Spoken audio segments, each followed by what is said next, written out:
Seja muito bem-vindo, seja muito bem-vinda a mais um episódio do Desmistificando Injeções Eletrônicas. Nesse quadro a gente fala sobre injeções eletrônicas programáveis e os principais tópicos são chicotes elétricos, calibração de motores e análise de dados. Eu sou o Roberto Rodrigues. Eu sou o Vitor Seguinini. E o episódio de hoje é... Data Logging. Roberto, Data Logging. A gente sabe que tem muito esse aí fora que tem a capacidade de gravar horas e horas de data logging, certo?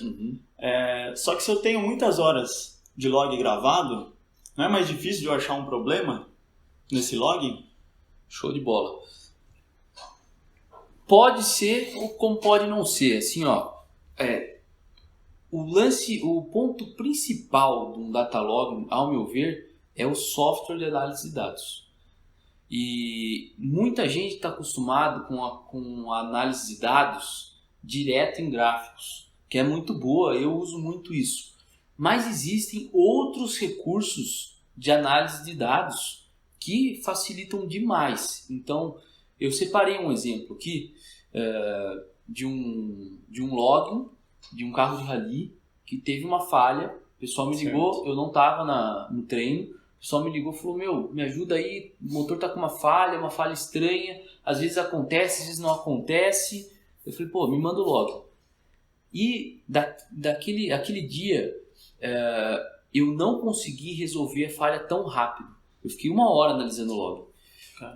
Mas eu resolvi, achei a falha. O log era grande? O log era grande, eu vou mostrar, eu separei o log era grande. Certo. E...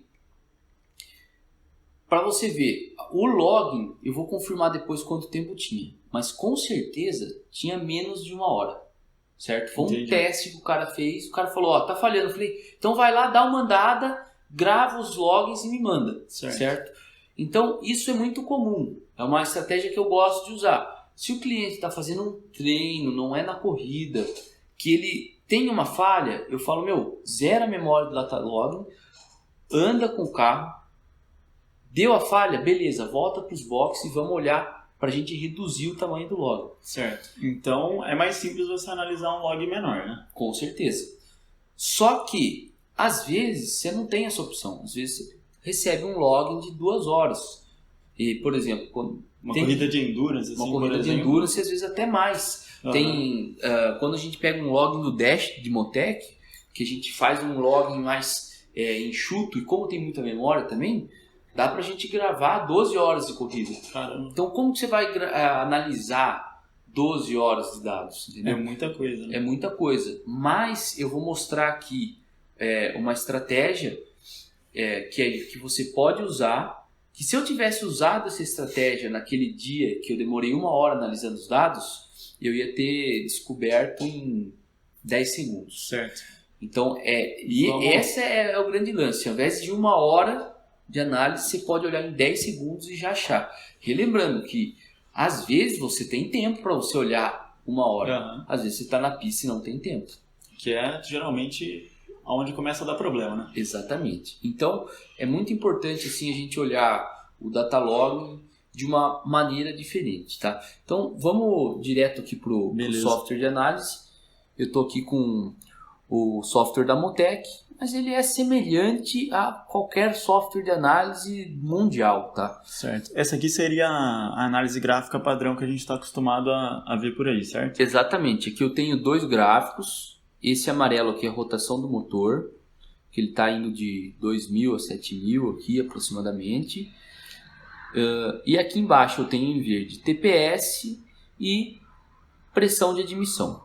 Primeiro vamos falar desse carro aqui em específico, esse carro que não tinha falha, mas é um carro semelhante ao da falha. Que carro é? Um carro de rally, tem um motor V8 e nas competições cross-country aqui no Brasil e no mundo também, no regulamento da FIA é mandatório você ter um restritor na admissão. Então o restritor é uma peça que diminui e limita a vazão máxima de ar para o motor. Então, não adianta você colocar um motor 6 litros de 500 cavalos lá, que, como você tem uma restrição de admissão, você vai ter bem menos potência. Certo. E dá pra gente ver no login essa restrição? Dá para ver no log que vai dar pra gente mostrar. Só para a galera entender, aqui nesse eixo aqui, a gente tem tempo. Então, se a gente for olhar aqui, minutos e segundos, então nesse login aqui, total, tem uns 66 minutos, certo? Eu vou trocar aqui a escala da rotação do motor, que está de 2.000 a 6.000, eu vou colocar de 0 a 6.000, para a gente ver, ó. Esse foi um teste que foi feito na rua, porque essa caminhonete aqui, ela é emplacada, essas caminhonetes que participam, os carros que participam de Rally dos Sertões podem, quando é caminhonete, são legalizados, você pode andar na rua. Então isso aqui foi um teste que foi feito na rua, foi um shakedown que a gente fez depois do dinamômetro. Beleza. Então eu vou dar um zoom daqui para frente, ó. Isso aqui é marcha lenta e aqui foi o que andando na rua mesmo, beleza? Então o que dá para mostrar para o pessoal? O nosso objetivo nesse vídeo, só para todo mundo entender, é mostrar esse tipo de análise aqui, que é o scatter plot, que é esse gráfico aqui, que muita gente já viu, mas fala assim, para que serve isso aí? E como que, o que é isso, né? O que é Acho isso? Acho que seria interessante mostrar esse monte de pontos, o que significa. Exatamente. Antes de vir para cá, então o nosso objetivo desse vídeo é mostrar esse tipo de análise, e é com esse tipo de análise que a gente vai conseguir, ao invés de demorar 1 hora para analisar dados e tirar conclusão, que foi o que eu levei, analisar em 10 segundos. Beleza. Então, beleza. Esse scatter plot a gente pode fazer para qualquer tipo de variável. Então, por exemplo, eu consigo analisar a influência da temperatura de óleo na pressão de óleo, a influência tanto da temperatura de óleo como da rotação na pressão de óleo, a influência da temperatura da água do motor na pressão da água, diversas variáveis, certo? Nesse vídeo em particular, eu estou separando essas 3, rotação, TPS e MAP, certo? Vou dar um zoom aqui num trecho que o piloto deu de pé no fundo aqui, ó. Vou pegar esse trecho aqui, ó. A gente consegue olhar que a rotação estava aqui por volta de 2.500 e foi até 5.200, fez a troca de marcha, 2 trocas de marcha aqui, né? Uma aqui, uma aqui. Embaixo a gente vê que essa seria geralmente uma região de interesse, né? Que é uma condição que o motor está sendo mais exigido. Exatamente, está sendo solicitado, é uma condição de WOT, que é 100% TPS. O que eu quero chamar a atenção aqui? Olha o sinal do MAP aqui, como ele varia. Então, ele começa com 80 kPa, né? 82, seria por aí. Atmosférica. Vamos ver quanto que era atmosférica se a gente tem. A gente não vai ter aqui com o motor desligado. Seria com o motor desligado. Temos, né? aqui, ó. Ah, legal. Ó, tá vendo que aqui com o motor desligado estava medindo 84.7, 85 kPa. Certo. Então, esse login foi feito em Curitiba. Então, nesse momento, a pressão atmosférica era de 85 kPa, tá? Para quem tem muita gente que está acostumado com pressão relativa, né? Aqui a gente está falando de absoluta. Então seria menos 0,15 aproximadamente aí, quando a galera tá acostumada a trabalhar aí. Que o 0 seria atmosférica, né? O 0 seria atmosférica a nível do mar, né? Beleza. Então, como Curitiba é mais elevado, você tem uma pressão atmosférica menor, e aqui pelo log a gente já pegou. Voltando naquele ponto, que era esse aqui, então quando a gente tinha 100% de TPS a 3.000 RPM, a gente já tinha uma pressão ligeiramente menor que a atmosférica no coletor de admissão. Lembrando que Inlet Manifold Pressure é a pressão ali no coletor de admissão, que é depois da restrição de ar que eu falei. Por isso que você já tem uma queda. Mas posso falar que tem um vácuo ali? Sim, com certeza, porque você tem uma pressão menor que a atmosférica. Certo. Beleza. Isso é porque a galera usa vácuo para falar uma pressão menor que a atmosférica, né? A definição correta de vácuo mesmo é a ausência de pressão. Né? Então seria zero mesmo seria vácuo absoluto. Mas a galera usa vácuo como uma referência para ter uma pressão menor que a atmosfera. Beleza. Então, o que a gente consegue ver aqui? A rotação vai aumentando, né? E a pressão na admissão começa a ter uma queda. Começa a ter uma queda. Por que ocorre essa queda? Perfeito. Isso aqui é o primeiro ponto que é um ponto muito importante de se entender. Eu lembro a primeira vez que eu entendi isso, antes de eu entender eu fiquei assustado, porque assim, os primeiros mapas que eu fazia, os mais simplinhos, assim, era sempre por TPS. Certo. E daí eu ia pro dinamômetro, colocava lá, por exemplo, numa rotação constante, no dinamômetro de bancada, 3.000 RPM, eu mapeava o ponto. Daí quando eu colocava para 3.500, no meu mapa ele fazia assim, certo? Porque você está com o mesmo TPS, você mudou de rotação, então o seu mapa ele anda só na horizontal. Assim. Certo. A primeira vez que eu fui fazer um mapa com MAP, eu lembro que eu assustei. Porque eu não tinha essa ideia. Você está numa rotação que é 3.000 RPM, com o TPS aberto numa condição, beleza. Daí você solta a carga no dinamômetro para subir o giro, certo? Sim. Agora eu coloco para 3.500. Ao invés de ele fazer só isso, ele faz isso. Por quê? Você sobe a rotação, certo, mas a pressão de admissão diminui. Por quê? Porque o seu motor está sendo mais eficiente na admissão de ar. Então, é natural que a pressão da admissão diminua. Entendi. É isso que acontece. É o efeito do restritor que é bem evidente aí. E isso acontece em qualquer motor aspirado, certo? Conforme você vai chegar quando você parte de uma rotação baixa, você vai subindo e você vai tendo um aumento da vazão de entrada para o motor de ar. Sim. O que acontece? E isso se traduz em potência, certo? Você está falando da vazão mesmo. Você vai ter uma diminuição da pressão de admissão do motor aspirado.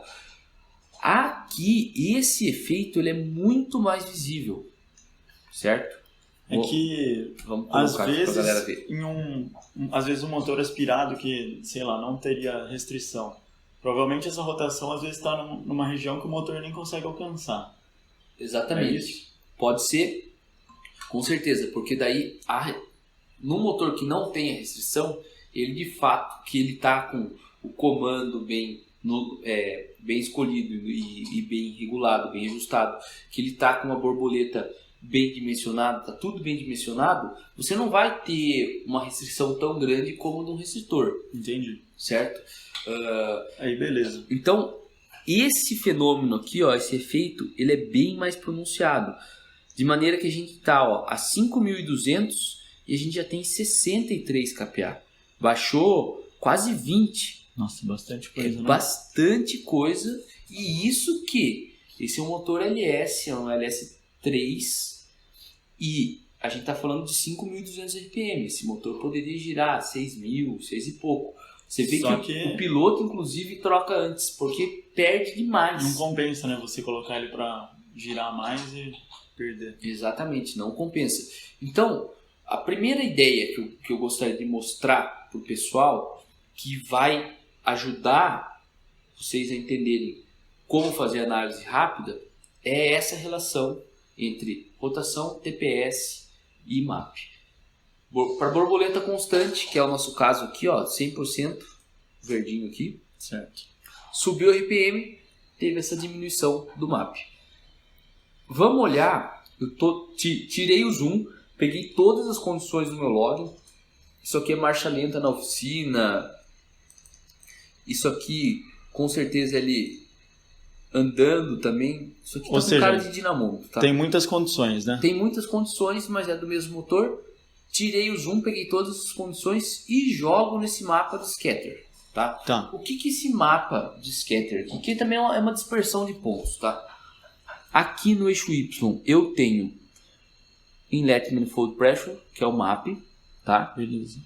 No eixo X eu tenho rotação do motor. Perfeito? E eu tenho tenho mais duas variáveis. Eu tenho uma variável que é a cor do gráfico, que está relacionado ao TPS, ou seja, quanto mais quente a cor, ou seja, mais próximo ali do vermelho, está maior o valor. Então, conforme a cor vem esfriando, vem para laranja, amarelo, verde, azul, você vem fechando o TPS, certo? Certo. Vamos voltar. Então, a distância entre os pontos seria a quantidade deles? Exatamente. A quarta variável desse tipo de análise, dessa dispersão, é a quantidade de pontos. Então, tá vendo que tem... Vou pegar esse ponto aqui, ó, que ele tá bem solitário aqui, ó. Isso aqui é uma amostra do datalog. No momento, a injeção gravou um ponto que tinha aproximadamente 50 kPa de admissão. Ele estava aproximadamente a uns 4.600, 4.700 RPM. E pela cor dele a gente sabe que ele estava aqui na faixa de 20, 30% do TPS. Certo. É um caso isolado. Um caso isolado. Mas para entender que quando a gente olha essas regiões aqui é porque tem muitos pontos. Muitos pontos mesmo. Acho que para deixar mais evidente eu vou pegar e vou dar um zoom aqui, ó, numa parte menor. Tá vendo como tem menos pontos? Uhum. Ele pegou os pontos só daquela parte, né? Só dessa parte de zoom. Então, quando eu analiso assim, eu estou pegando vários dados. Então, o que a gente consegue enxergar? E qual que é a grande sacada do scatterplot? É que a gente coloca essas 4 variáveis numa tabela e essas grandezas físicas, essas relações entre, por exemplo, rotação, TPS e MAP, elas são constantes para um determinado motor. Então, essa é a grande sacada de um scatterplot. Seria meio que, sei lá, um jeito de você ver o DNA daquele motor. Exatamente. O jeito que ele se comporta. Por exemplo, assim, se você pegar e você faz você passou o motor no dinamômetro, funcionou tudo beleza, e você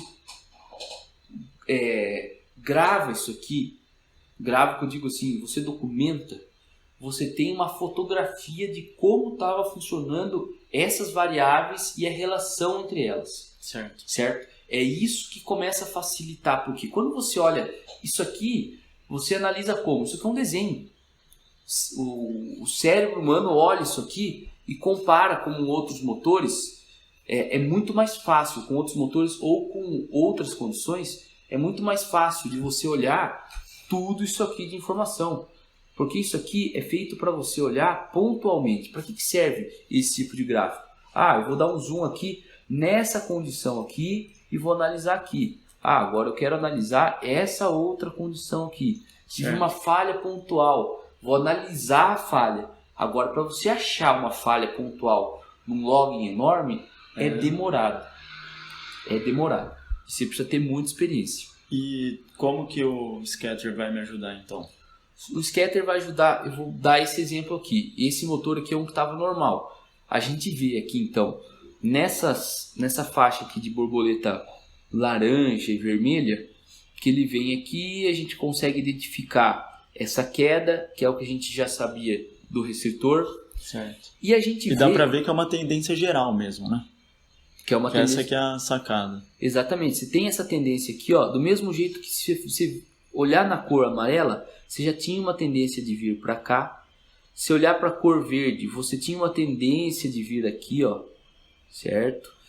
E quando tá bem clarinho a cor mesmo, você vê essa tendência aqui, ó, certo? Ou seja, em baixa rotação você já vê essa limitação da pressão, certo? Porque aqui, ó, 1500 você já tem pouca pressão, que é aquele momento ali próximo à marcha lenta, um pouco de saída da lenta, né?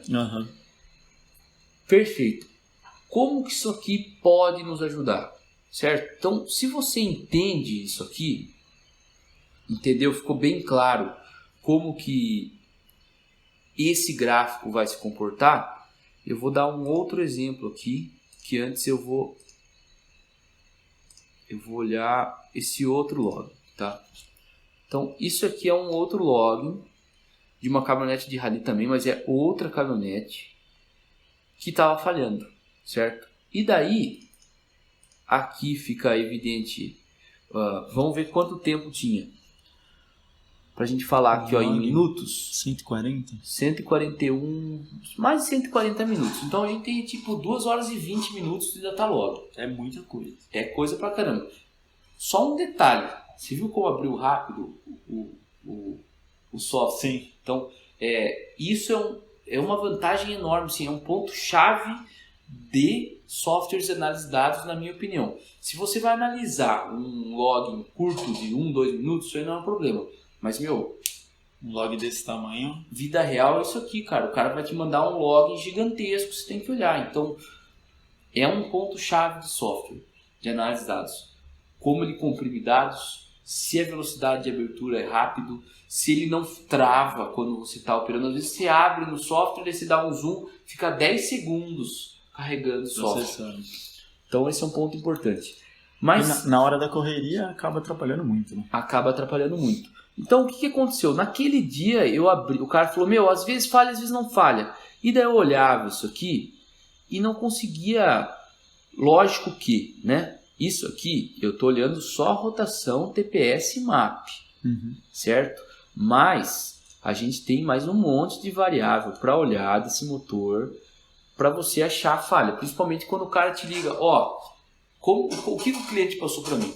Certo. Olha, às vezes... eu dou pé no fundo, parece uma falha elétrica, porque eu dou pé no fundo, às vezes o motor está tudo ok. Daí do nada, eu tiro o pé tal, piso, e o motor não responde. Mas parece que não é nada mecânico, parece que é um problema eletrônico, parece que entra uma proteção, parece que, sabe? Então sempre que tem assim, um problema que é intermitente, assim, aparece, não aparece, dificilmente vai ser mecânico, certo? Algo no motor. Sim. Eu falei, pode ser um mau contato no chicote, pode ser algum sensor que está com algum defeito e está funcionando mais ou menos, às vezes funciona, às vezes não funciona. E daí eu fiquei olhando, mas todas essas variáveis, certo? Algum limitador de rotação que está entrando por algum outro motivo, um corte do motor, pode ser muitas coisas, né? Aqui quando eu dou um zoom aqui assim, vou falar para você, nessa imagem aqui, se o cara for ligeiro, ele já saca o problema. Só que é difícil. Depois eu vou, no final do coisa, eu vou mostrar como acharia, mas é difícil. Vamos dar uma olhada no scatter plot. O que a gente vê desse scatter plot, tá? Relembrando que eu estou com a mesma configuração das escalas. Eu posso até voltar aquele outro aqui, tirar o zoom dele e olhar o scatter. Certo. Tá aqui ele, certo? Então, vou voltar para o outro datalog. Tá aqui o outro scatter plot. Então, a gente vê que tem aquela mesma tendência aqui. Exatamente. De, por exemplo, tem uma queda de pressão com aumento de rotação, né? Você tem a queda de pressão, certo. Perfeito. Aqui também, em região de baixo TPS. De baixo TPS, mas eu acredito que de cara já fica bem evidente uma diferença. Vamos voltar para o pessoal aqui, Olha como certo. Era o outro. Aqui a gente tem os pontos de 100% de TPS todos concentrados na parte de cima do scatter plot. Então essa parte vermelha está só aqui. É claro, tem um outro ponto fora, mas a gente está falando da tendência geral, né? Exatamente. Olha o login lá com a falha. Olha essa região aqui, que por conta desse software, que a gente consegue olhar uma dispersão de pontos por cor, fica evidente. Tem alguma coisa errada aqui. O que isso aqui significa? Que tinha momentos em que o piloto estava solicitando 100% de TPS ou algo próximo disso. Como eu sei? Por causa da cor. Cor laranja é entre 90% e 100%. E o que acontecia? O piloto estava... o motor tinha quanto de pressão de admissão? Por volta de 40. Alguma coisa errada tinha, né? O sensor poderia estar com problema? O sensor poderia estar com problema, mas você vê que aqui não acontece, é só numa região específica. Sim. O que aconteceu, tá? Isso aqui eu não matei olhando aqui, tá? Então, acho que de cara a gente já vê que como é rápido no scatterplot você olhar se você tem na cabeça como que funciona, como que essas variáveis devem se comportar, fica bem claro, olha só, tá fora isso aqui. Sim. Certo? Como que eu matei naquela vez? Eu vim aqui dando zoom. É engraçado que ela tem um padrão, né?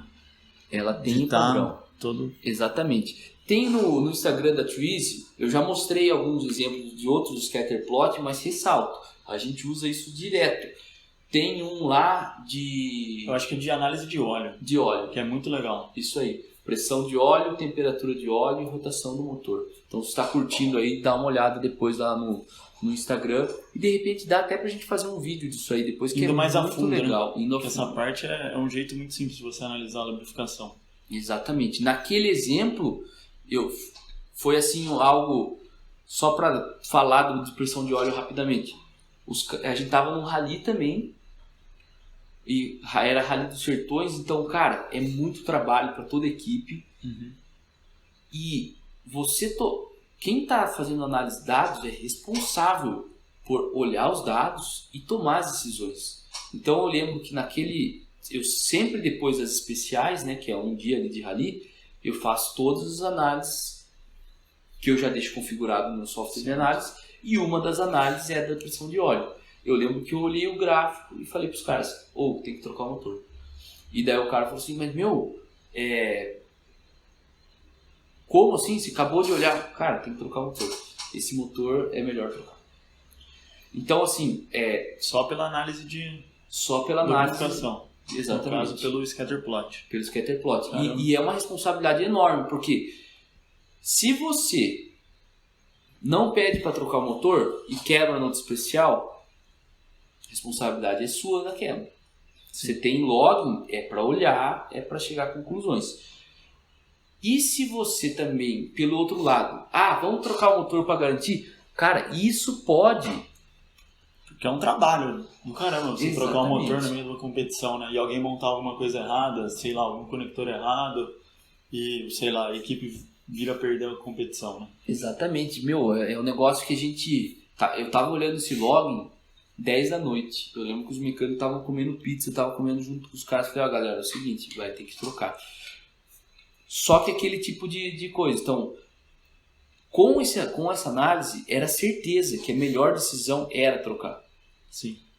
Só que, ressalto, se o cara vai lá e faz, vamos trocar porque eu acho que... Porque eu acho, por aquele negócio fala opinião, não fato, você pode estar gerando um outro problema, porque os caras estão cansados, a equipe inteira tem que desmontar o motor, dá muito trabalho, faz cerca de 4, 5 horas de trabalho de uma equipe que já está cansada, de uma equipe que já está viajando, você entendeu? Sim. E sem contar que você não tem hora livre para você pode dar algum problema de você perder lá. Né? Exatamente. Virar a noite aquele dia a gente virou a madrugada. Então, mais um exemplo aí do scatterplot. Voltando ao assunto aqui. Certo. Então, beleza. A gente consegue perceber que tem essa concentração de pontos de 100% de TPS numa região de baixo MAP.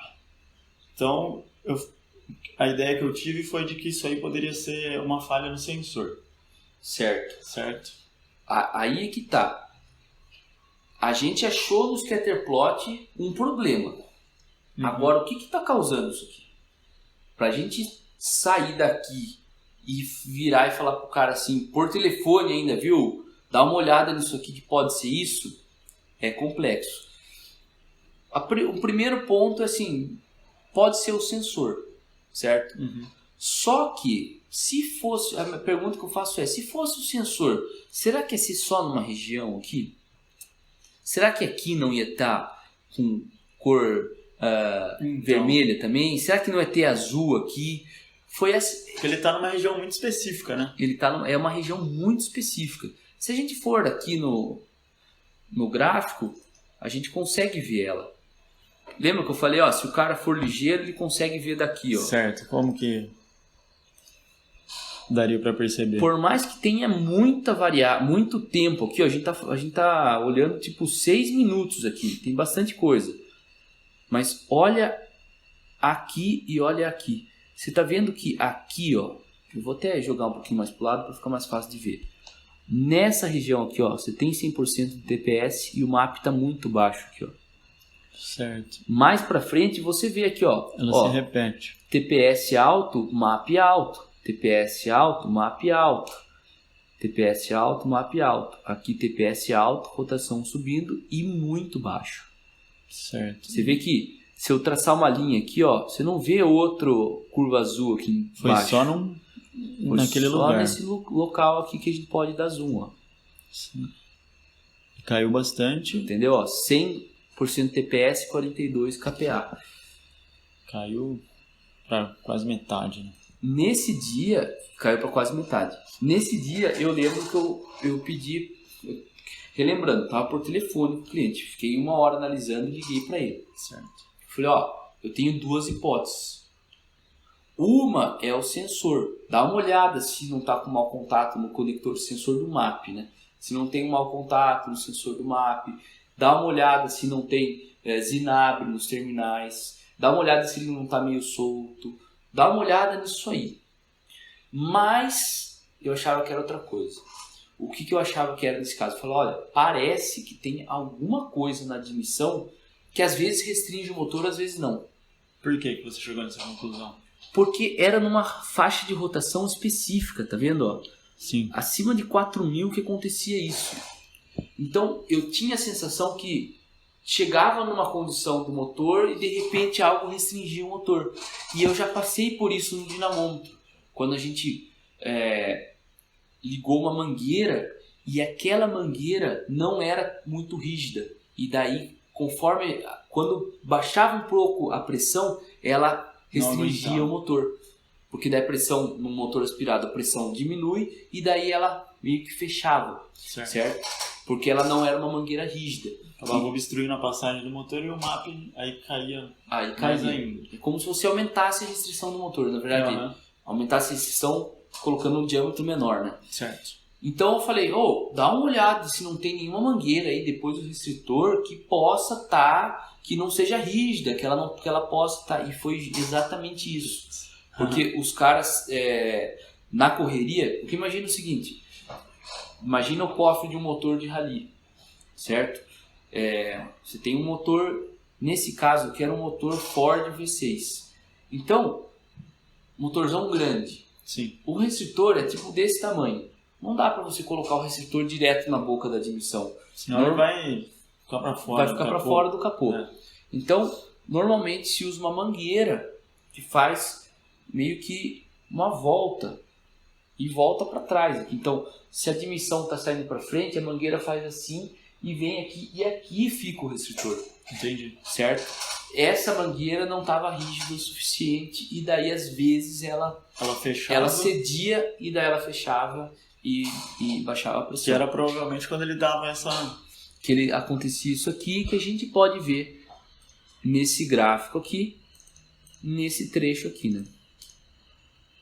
Bem aqui, ó. Dá pra ver que provavelmente se fosse uma falha no sensor aí, como ela se comportaria? Se fosse um mau contato no sensor, dificilmente ele ia ter essa continuidade, essa linha contínua aqui. Talvez ele tivesse algo oscilando assim. Tipo, caindo para zero. Caindo para zero ou para algum valor muito, muito grande. Geralmente uma falha elétrica, os sinais vão, às vezes, para o máximo ou para o mínimo. Certo? Ou ele vai para 5 volts ou ele vai para 0 volts. Não é algo... Não é sempre, assim, mas é geral. E aqui fica bem evidente, né? Olha esse trecho aqui em relação a esse trecho aqui, né? 40 kPa. Nossa, é muito pouco, não? Isso que aqui a gente tava falando a 4.500, né? Aqui a gente tava a 4.500, 100% e 40 kPa. Aqui a gente já tava 5.500, 5.600 e eu já tinha 74 kPa. Uma rotação bem maior. Onde era pro restritor ou seja, já ter diminuído a pressão, né? E ela tava dando mais pressão do que esse trecho. Na mesma região de baixa rotação. Então, o problema tá exatamente aqui, ó. Exatamente aqui. Putz.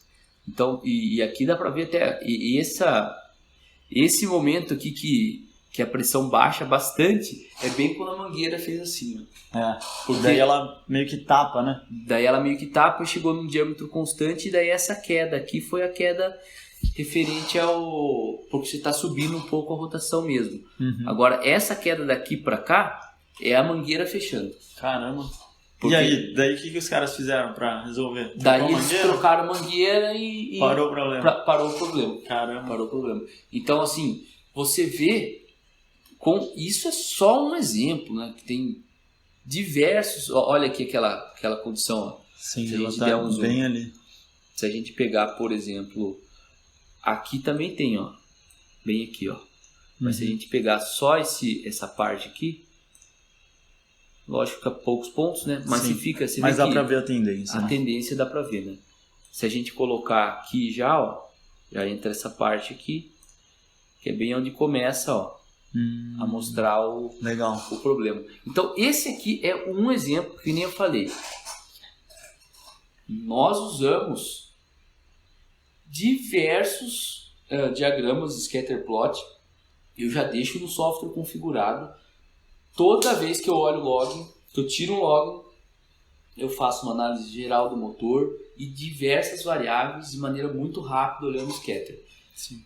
Também uso a análise aqui, essa análise que são os gráficos aqui em função do tempo ou distância, mas tenha em mente que para pegar um log de 140 minutos e achar uma falha, demoraria muito mais desse jeito do que com o scatter, né? E o bom é que com o scatter você configura, pode deixar vários scatters pré-configurados em cada parâmetro que você quer avaliar, e você vai passando por eles, sei lá, por exemplo, pressão de combustível por aceleração lateral, para ver se não está dando falta na bomba. Enfim, você consegue passar pelos dados vitais do carro de uma forma muito rápida, né? Perfeito. Tem, ó, pressão de combustível em função do MAP também, se você tem motor turbo, para você ver se está tudo certo com o aumento, se a pressão aumenta linearmente conforme o boost aumenta. Diagrama GG para análise de pilotagem mesmo, você pode fazer usando o scatterplot. Própria análise de lambda é bem usado com o scatterplot. Tem inclusive no i2 da Motec tem o Mixture Map, que é exclusivo para lambda. Que ele já leva em conta vários fatores, né, como posição da lambda. Bem legal, sim. Um negócio bem legal. Um assunto bem extenso, mas acho que já deu um bom exemplo aí para galera. Um jeito legal, né, de ver como é que o scatterplot pode ajudar você a resolver um problema de uma forma bem mais rápida. Exatamente. E relembrando, eu veio 1 hora, cara, olhando aquele log lá. Daí, se tivesse... Depois... Falei, vou fazer um scatterplot disso aí. Tava na cara. Aquele dia eu falei, não dá para fazer análise de dados complexos sem essa ferramenta. Mas é isso aí, pessoal. Se você está curtindo esses tipos de vídeo, compartilhe no nosso canal, se inscreva para você receber sempre que os vídeos estão saindo. Tem um grupo do Telegram também, que nesse grupo a gente manda todos os vídeos que a gente produz, porque eventualmente você pode seguir o canal do YouTube da Twizy e eventualmente não ficar sabendo, não ser avisado que a gente fez algum vídeo novo. Então convido aí você que chegou até agora nesse vídeo a entrar no nosso grupo do Telegram, manda um direct ali, ou até mesmo manda um comentário aqui no YouTube sobre perguntando como fazer para entrar nesse grupo do Telegram. É um Telegram, para quem não sabe, é como se fosse um aplicativo igual ao WhatsApp, e que a gente criou um grupo lá que a gente manda todos esses conteúdos gratuitos referentes a injeções eletrônicas programáveis. Beleza, pessoal? Valeu, Roberto. Obrigado. Falou.